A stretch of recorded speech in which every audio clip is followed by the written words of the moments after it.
Agora são 8h41. O Brasil registrou pela terceira vez o recorde no número de mortes por coronavírus.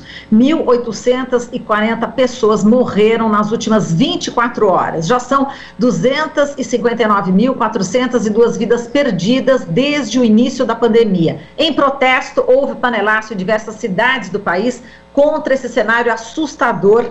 E também as pessoas reivindicavam a vacina. E a gente vai falar agora com o Biratã de Paula Santos, professor da Faculdade de Medicina da USP, médico pneumologista do Instituto do Coração do Hospital das Clínicas. Olá, Biratã, bom dia. O Biratã, acho que não sei se ele está na nossa escuta. Vamos aqui já em contato com a nossa técnica. Olá, bom dia. Agora sim, tudo bem. Olá, o Biratã já está aqui conosco, né? Bom, eu tracei aqui o quadro, né, do número de mortes, enfim, nas últimas 24 horas, o número de mortes também durante toda a pandemia. E o Biratã, o Bolsonaro disse que a imprensa criou pânico sobre a doença no país, que se depender dele, nunca teremos o lockdown. E já é recorrente, né, o Biratã, ele culpar governadores, prefeitos, STF, quando o tema é pandemia. Quem é que está provocando pânico em quem, o Biratã, na sua opinião? E, de fato, de quem é a responsabilidade pela situação dramática que estamos vivendo hoje? A responsabilidade primeira é do presidente da República, do seu governo, Ministério da Saúde, Ministério da Economia, que desconhece, ou seja, não tem sensibilidade para ajudar o povo a sobreviver e enfrentar a pandemia. Isso significa utilizar todos os meios possíveis de proteger a população. Quais são eles? Nesse quadro de pandemia, nós temos a primeira providência é garantir que as pessoas possam ficar distantes umas das outras. Significa as pessoas permanecerem em casa. Para isso, precisa ter apoio com recursos financeiros do poder público, para que elas possam ficar em casa e sobreviver, ter o que comer, ter as condições básicas para manter a sua vida, enquanto o governo toma medidas como, por exemplo, a rápida aquisição de vacinas e das condições necessárias para essas vacinas sejam aplicadas com rapidez e com a presteza necessária. À medida que o governo não faz isso, a pandemia, nós estamos com 260 mil pessoas morreram, chegando a 11 milhões daqui a pouco de pessoas infectadas pelos registros formais, oficiais, e o governo age desde o ano passado na contramão das evidências. Eu sempre falo, como tenho comentado, que quando as pessoas precisam tratar do infarto do miocárdio, uma mulher precisa fazer pré-natal, depois ter o seu parto, precisa tratar do acidente vascular cerebral, de asma, de enfisema, ou de uma úlcera gástrica, ou operar um câncer de colo, se usa a ciência. Por que para a Covid é diferente? Qual é a novidade? Então, se criou, as pessoas ficam estimulando práticas que a população acha que está protegida com tratamento precoce, aí ela se expõe mais, ou às vezes com tratamento precoce elas postergam a ida ao hospital, chegam no hospital mais graves, porque usou um tratamento que não tem efeito, quando não tem efeito colateral grave. Então isso tudo contra o discurso do presidente contra a máscara, a demora na estratégia de aquisição de vacinas, a falta de apoio aos estados e municípios para abrir leitos de UTI, de tratamento e do apoio na rede de atenção primária do SUS. Tudo isso vem provocando esse genocídio brasileiro. E os governos de estados são, muitos deles, lamentáveis. Aqui em São Paulo, como é que se pode montar uma estratégia anunciada ontem, quarta-feira, que vai valer a partir de sábado? Eu posso dizer o seguinte: se tem uma pessoa pisando no pescoço do meu filho e fala, olha, você fica com o pé no pescoço dele até sábado, depois de sábado você tire, por favor. Ou um exército avançando sobre um país, eu falo, tomem tiro à vontade, só deixem de tomar tiro a partir de sábado ou depois das 8 da noite. Até as 8 da noite você pode, entendeu? É uma frouxidão, uma falta de vontade, decisão política, e colocar em risco. É claro que isso tem desgaste, porque tem uma parte que se espera no governo federal, que é essa loucura, e isso é um desgaste para governadores e prefeitos, mas nós temos que ter lideranças e dirigentes que são capazes de enfrentar isso, mesmo às custas de não ser reeleito, faz parte da vida. Mas o que não pode é ceder essa coisa que está predominando a nível federal e que os governadores, até agora, não conseguiram tomar medidas radicais necessárias. O mundo todo, é uma vergonha você pensar que o capitalismo no século 2020 e 2021 está convivendo com a pandemia há mais de um ano e não consegue controlá-la. E não consegue controlá-la porque as pessoas colocam os interesses individuais, estimulam os interesses individuais acima dos coletivos. Sejam interesses individuais de cada um de nós, mas a operação empresarial do lucro em cima da proteção das pessoas. Aqui que os países que tiveram a pandemia iniciada em fevereiro, março, eles controlaram no hemisfério norte, né? Em abril, e depois barrigaram novamente a partir de outubro, novembro, começou novamente a surgir lá, porque eles abriram o controle, descontrolaram novamente, e aí a partir de janeiro tiveram que fazer um novo e mais prolongado lockdown, ou as mais diversas restrições, e estão conseguindo controlar. A Ásia teve uma estratégia diferente. A Ásia e a Oceania, Nova Zelândia, Austrália, China, Vietnã, Coreia do Sul, Taiwan, esses países controlaram sem vacina até agora a pandemia. Nova Zelândia teve um caso a semana passada, ela já decretou lockdown, porque a preservação da vida está em primeiro lugar. E trabalhar com taxa de UTI é um erro. Veja, as pessoas que internam em UTI, 40-50%, a média nacional, morrem. Se ele for entubado, 60 a 80 morrem. Como é que eu posso usar esse indicador para dizer se eu abro ou não a economia? O que é isso? Que mundo estamos que permite você trabalhar com esse tipo de indicador? O indicador é a infecção. Se a infecção está existindo, está se ampliando, não está abaixando, nós temos que restringir a economia. E a restrição da atividade econômica significa a restrição da circulação das pessoas, é que vai contribuir decididamente para reduzir o número, a transmissão do vírus, enquanto a gente avança com a vacinação. São as duas questões centrais. E a ajuda do governo, parar com essa coisa do mercado, o mercado que é a berrine, certamente, ou seja, essa é uma conversa que foge aos interesses, na minha opinião, da proteção da vida das pessoas, que é o principal em qualquer momento, e mais desse que é uma epidemia que mata muita gente, né?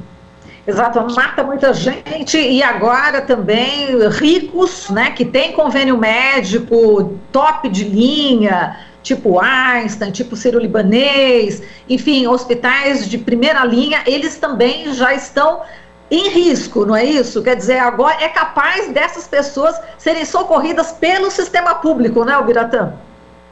Sim, veja, há uma superlotação já. Os grandes hospitais privados de ponta estão com seus leitos de UTI, mesmo de enfermaria, já em ocupação máxima, já estão expandindo para atender e podem não dar conta no ritmo de infectados e da demanda por leitos e de UTI. Você não encontra profissionais capacitados de UTI, médicos, enfermeira, fisioterapeuta. De repente, isso existe, não houve uma estratégia no país de valorizar, especialmente os profissionais não médicos, que ganham, em geral, em muitos locais, muito mal remunerado. Então você não há uma estratégia de estímulo para você formar essas categorias e treiná-las bem, mantê-las, estimulá-las para essas situações, o que deveria ter sido feito, né? O que deve ser feito continuamente. Exato. E, bom, o Biratã, a gente está vendo aí o desabafo do técnico Lisca, não sei se você já acompanhou, do América de Minas Gerais. Ele fez um desabafo, eu vou colocar aqui uma parte desse desabafo em relação ao futebol, mas eu quero também saber de você em relação às escolas, em relação às igrejas. A gente viu no Rio de Janeiro uma igreja com centenas de pessoas, escolas também, onde professores estão morrendo, estudantes estão morrendo, e esse desabafo do Lisca, né, que vem do futebol, ele disse: é quase inacreditável que saiu uma tabela da Copa do Brasil hoje, com jogos dia 10 e 17, 80 clubes, que nós vamos levar com delegação de 30 pessoas para um lado ou para o outro. O nosso país parou, gente, não tem lugar nos hospitais, eu estou perdendo amigos, treinadores, não é mais hora, é hora de segurar a vida. Aqui no Mineiro, tudo bem, é mais perto, mas vai pegar uma delegação do Sul e vai levar para Manaus? Como vocês vão fazer isso? Presidente Caboclo, pelo amor de Deus, Juninho Paulista, Tite, Kleber, Xavier, as autoridades, nós estamos apavorados, pelo amor de Deus. Esse é um desabafo que vem de um técnico de futebol. Esse é um desabafo da classe médica, os profissionais estão exaustos. Biratã, eu queria que você falasse, você também que já pegou Covid e que passou por situação realmente dramática, e eu queria que você falasse em relação às escolas, ao futebol, às igrejas. Como é que são essenciais, né, que são considerados agora essenciais, por exemplo, as igrejas? Veja, isso é uma situação constrangedora. Certamente Deus, especialmente falo para as pessoas que têm crença religiosa, deve preferir preservar a vida. E preservar a vida significa as pessoas não se contaminarem. As pessoas podem rezar nas suas casas nesse momento. Quem é religioso, reza em casa, liga o rádio, tem várias televisões com canais. A impressão que tem é que Deus preferiria salvar vidas, e não contar, olha, se misturam, contaminam e morram todos. Não me parece uma coisa aceitável para quem tem qualquer das crenças religiosas, das opções individuais que a pessoa... Então, isso é uma concessão feita a uma área conservadora que existe nas diversas igrejas, inaceitável, porque ela vai contra a reza, o culto, a crença, o amor a Deus, enfim, pode ser feita na casa da pessoa, não há necessidade nenhuma disso. Isso é uma medida fora de propósito, que vai na contramão de qualquer procedimento que ajude a combater a pandemia. Isso vale também para essas viagens de futebol, que já vai circulando as diversas cepas do vírus. Eu tenho várias mutações já, nós estamos circulando isso com as viagens, né? As viagens ajudam isso, não é que só... Tem viagens que são necessárias, eu tenho que ter transporte de pacientes, às vezes de uma cidade para outra, de um estado para outro, de insumos, de mercadorias essenciais para a vida. Agora, aquilo que não for, eu tenho que segurar agora, seja as equipes de futebol ou outras atividades não essenciais. As escolas, nesse momento, eu defendo um lockdown completo de tudo. Com exceção da saúde, precisa ter ônibus, é o essencial. E daquilo que precisa para as pessoas sobreviverem. Vai ter que comer, etc., mas restrição ao extremo. E nós vamos abrir isso quando nós conseguirmos controlar a pandemia. Eu tenho defendido, isso já há mais de uma semana, um lockdown de 15-15. 15 fecha tudo, 15 você abre. Quando você fecha, as pessoas ficam em casa, todo mundo, com exceção da área da saúde, aquelas pessoas em casa que tiverem sintomas, você tem que ter a rede de atenção básica ligando toda semana para cada casa. Teve sintoma, você não volta ao trabalho nos 15 dias de trabalho. Porque aí eu vou segurando em casa os infectados para ele não infectar no transporte, trabalho dele. E aí eu vou controlando a pandemia. Agora, nesse momento, é 15 a 1 mês de lockdown, como a Alemanha fez, quando subiu os casos lá para cima, como a França fez. Não tem, na minha opinião, lendo os especialistas em transmissão de doença. Eu não sou especialista em transmissão, mas lendo os artigos, as pessoas que trabalham com as modelagens de transmissão da doença, é a solução adequada.